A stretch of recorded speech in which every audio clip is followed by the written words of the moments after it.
오늘은 사순절 여정 중입니다. 4일을 지난 주일인데요. 잘 아시다시피 우리가 사순절을 계산할 때 이제 주일은 뺍니다. 그 이유는 바로 주일은 그러니까 주님이 부활하신 날을 기념하고 즐거워하고 예배하고 찬양하는 날이기에 사순절은 다소 고난에 포커스를 맞추었다면 이제 주일은 부활의 포커스를 맞춰서 이 날은 기쁘고 즐거운 날을 의미하기 때문에 그렇습니다. 그래서 초대교회는 이제 교부들이 사순절 중에 주일이 있으면 이제 각자 하던 금식을 멈추고 주일날은 잘 묵고 또 힘을 내어서 또 이렇게 기쁘고 즐겁게 밝게 하나님께 예배드리고 또 성도의 교제를 권했습니다. 자, 오늘 주일입니다. 오늘 잘 드시고 또 힘을 내시고 또 기쁘게 즐겁게 하나님께 예배 잘 들으시고 또 성도의 교제가 있으시기를 주의 이름으로 축복합니다.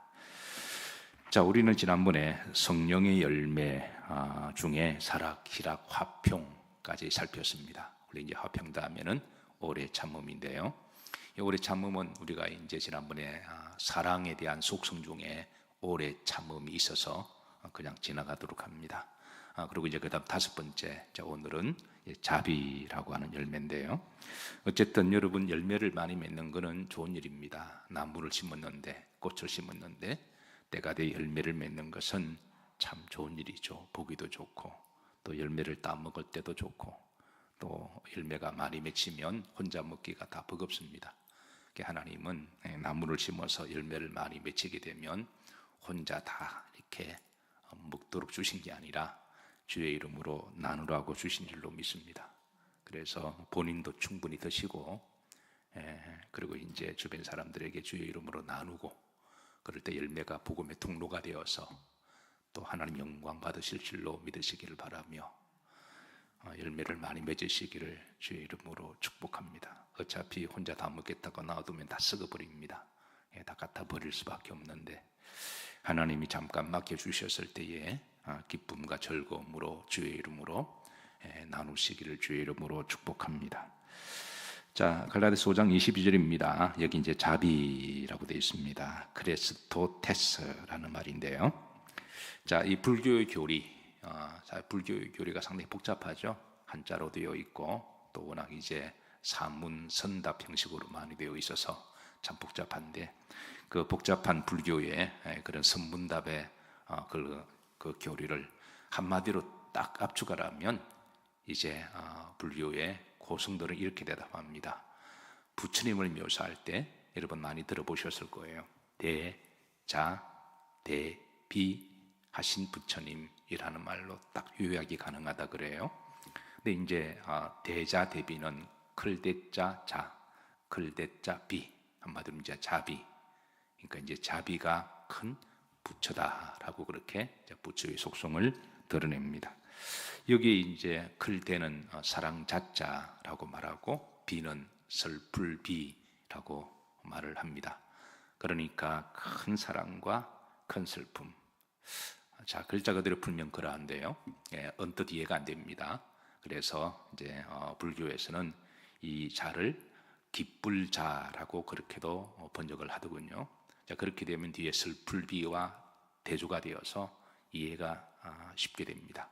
그러니까 기뻐할 때는 함께 기뻐하고 슬플 때는 함께 슬퍼하는 것. 이게 바로 이제 부처의 마음이라고 하는 거죠. 누가 잘 되면 시기하고 질투해서 배가 아픈 게 아니라 함께 기뻐하고 누가 잘못되면은 이제 은근히 즐기는 게 아니라 함께 슬퍼하고 함께 마음을 나누는. 그래서 이게 바로 이제 대자 대비하신 부처님의 마음이 그러하다. 이게 바로 이제 불교를 전체를 아우르는 정신교리다라고 그렇게 설법하는 이제 스님의 말을 들어보면서 참 좋은 말이다. 참 따뜻하고 참 좋은 말이다. 그렇게 기억이 납니다. 자, 이 자비. 그런데 오늘 성경이 말하는 이 이제 자비는 조금 다른 성격을 가지고 있어요. 첫 번째, 자, 글자 그대로 크레스토테스, 자비로 번역했는데요. 이 크레테스토스 안에 다양한 의미가 있어서 문맥에 따라 또 다양하게 번역이 됩니다. 우선 가장 많이 번역된 부분이 이제 자비인데요. 골로새 3장 12절에도 자 이렇게 이 자비를 드러내고 있습니다. 자 자비와 그랬습니다. 이게 이제 하나님이 택하사 하나님의 속성 중에 이제 자비하심이 있음을 드러냅니다. 그러니까 택하사 후름줄에 자비라고 되어 있습니다. 자, 이 자비를 영어로는 kindness라고 번역했습니다. 이 kindness는 여러분 잘 아시는 친절이라고 말을 하죠. 후름줄에 보시면 옷 입고 그랬습니다. 그러니까 이제 자비로 옷을 입으라라는 말은 그러니까 친절로 옷을 입으라라는 말로 그렇게 풀이해 줍니다. 자, 사람들은 옷에 신경을 많이 씁니다. 아무 옷이나 입지 않습니다. 가령 냄새가 나고 더럽거나 찢어진 옷은 입지 않습니다.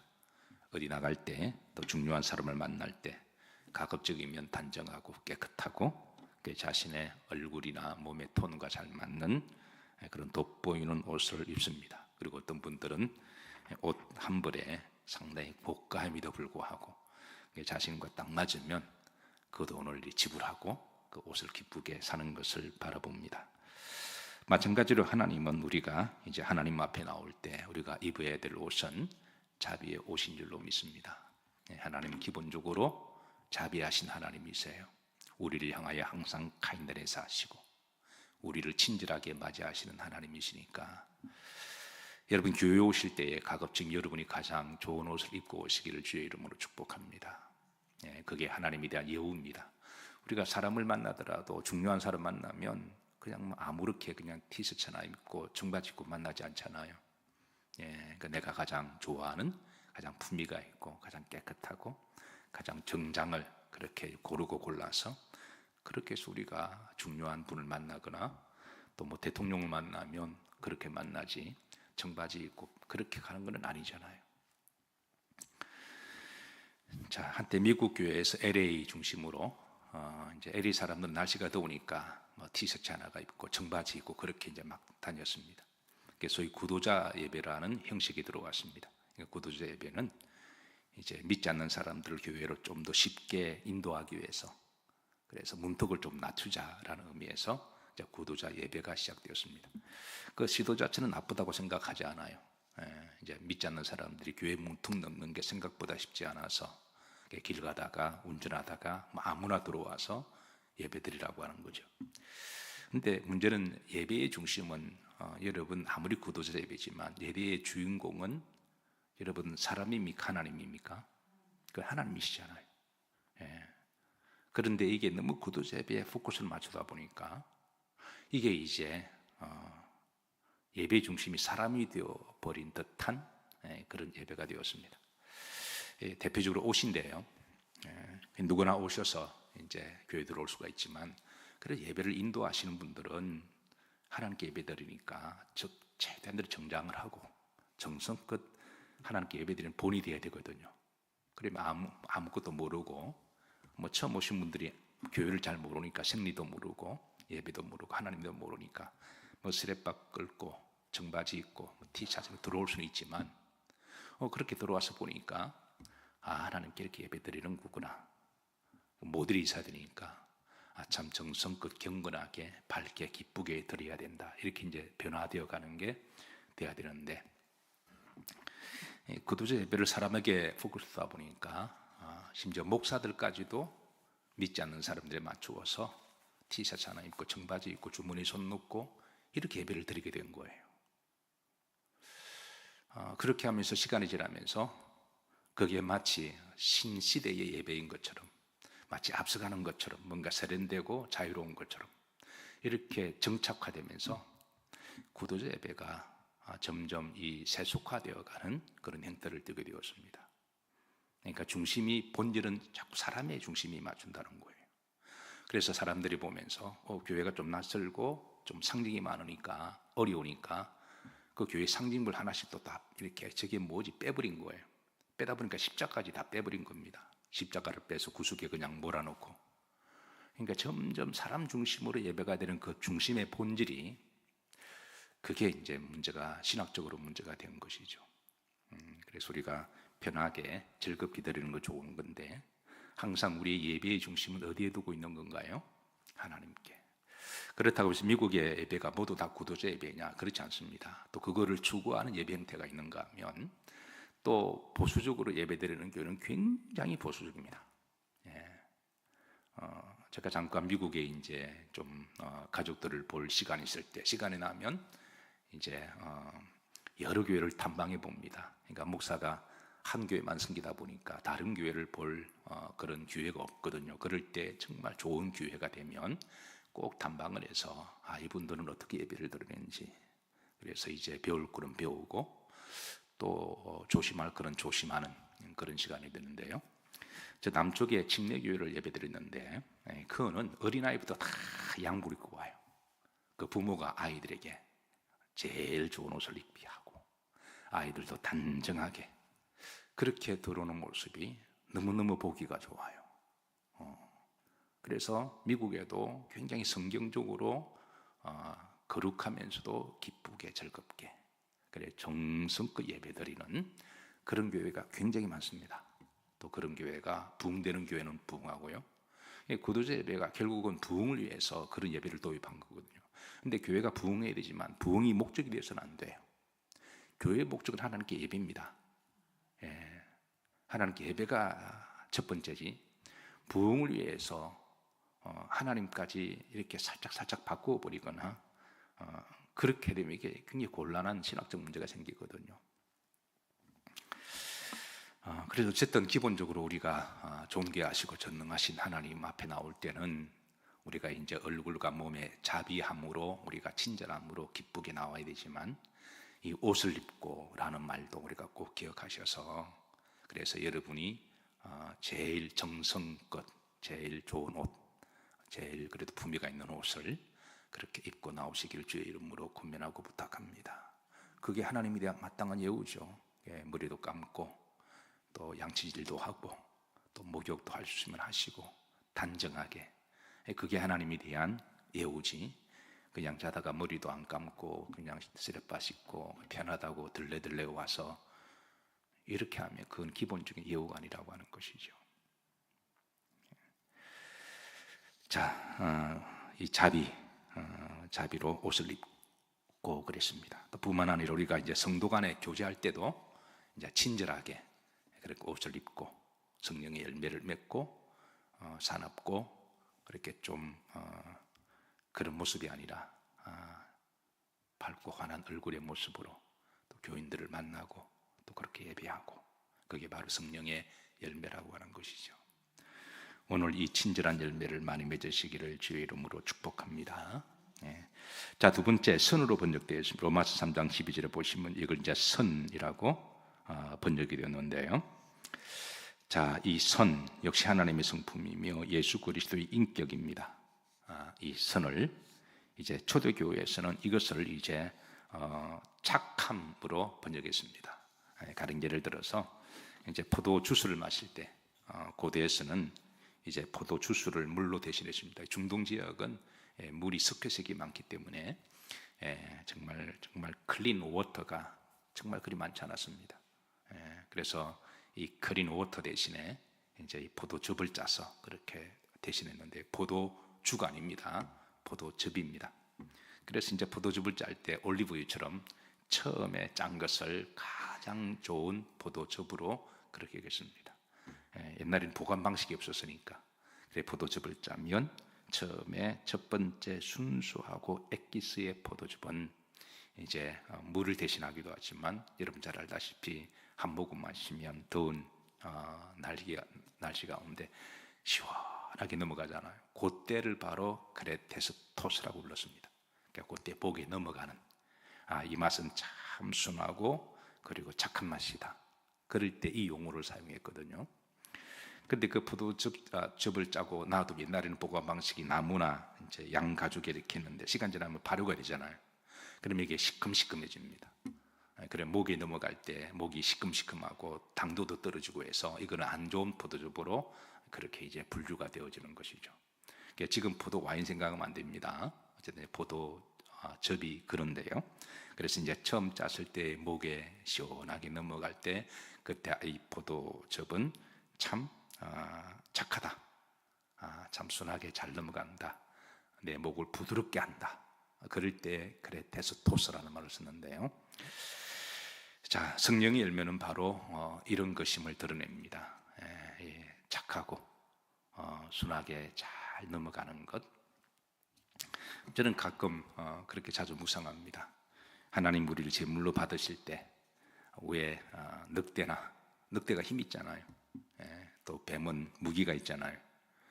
그렇게 힘 있는 그런 짐승으로 제물로 받지 아니하시고 우리를 비유하실 때 양, 그리고 소, 그리고 왜 비둘기로 비유하실까? 이 세 종류의 특징은 힘도 없고 무기도 없습니다. 물론 어떤 사람 양은 뿔이 있다 그러는데 그런 폼으로 달고 다니는 것이 실제로 사용할 수가 없어요. 소도 그렇습니다. 그리고 비둘기도 그렇잖아요. 근데 이 세 동물의 특징은 한마디로 착합니다. 착합니다. 그럼 어떻게 싸우느냐? 목자가 막대기 들고 싸워주시는 거예요. 그래서 우리 성도들은 기본적으로 착해야 됩니다. 예수님 믿기 전에는 뱀 같았고, 예수님 믿기 전에는 한성질한다고 그냥 기분 나쁘면 물어버리고 받아버렸던, 그게 세상 사람들의 성질이라면, 근데 교회 들어와서 우리가 신앙생 들고 하나님의 성품을 닮아가는 거잖아요. 예수님의 인격을 닮아가는 거잖아요. 그래서 교회 들어와서 처음에는 지 성질대로 막 하다가 나중에 보니까 그게 아니거든요. 교회는 내 성질대로 하는 게 아니라 성령의 역사대로 하는 곳이 교회인 것을 깨닫습니다. 그래 그때부터 이제 자기 성질을 죽이는 거죠. 내가 복음이 아니라 주가 주꾼이 되도록 그렇게 자기를 버리고 자기를 깎고 변화시켜서 하나님의 성품을 닮아가서, 그래서 우리가 성령의 열매를 맺는 게 바로 신앙생활이고, 또 그렇게 하는 것이 바로 또 하나님은 또 열매를 맺게 하시는 거죠. 그래서 그 가운데 하나가, 여러분 예수님을 잘 믿으면 성도는 착해질 수밖에 없습니다. 실제로 또 착해야 됩니다. 요즘 음식점도 여러분 그 착한 집 그러면 맛집은 착한 집이라 그러잖아요. 뭐 착한 낙지, 뭐 착한 굴비, 마찬가지로 여러분 성도는 기본적으로 착해야 됩니다. 뭐 성질 있는 사람 누가 있어요? 다 있죠. 근데 교회 와서 다 지 성질대로 부리면 교회가 그 지옥이 되지 그 천국이 될까요? 그러면 마귀가 역사합니다. 교회는 착해야 됩니다. 기본적으로 성도는 착해야 됩니다. 주님이 5달란트 받은 자에게 칭찬하시잖아요. 뭐하고 충성된 종아? 그 첫 번째가 착함입니다. 착하고 충성된 종아. 우리가 충성스럽게 일을 잘해야 되지만 착하지 않고 막 일을 하고 막 설치다 보면 나중에는 문제가 생겨요. 그래 차라리 문제가 될 일 같으면 잘 안 하는 게 좋아요. 그래서 우리가 하나님 일을 충성스럽게 하되 우선순위가 뭐다고요? 그건 착해야 됩니다. 일을 하고 착함으로 잘 마무리가 되고 온유함으로 잘 마무리가 돼야지, 일 끝나고 나서 이게 문제가 생기고 말이 많아지면 차라리 잠깐 내려놓는 게 좋습니다. 성령의 열매는 마음이라고요? 착함입니다. 성도는 착해야 됩니다.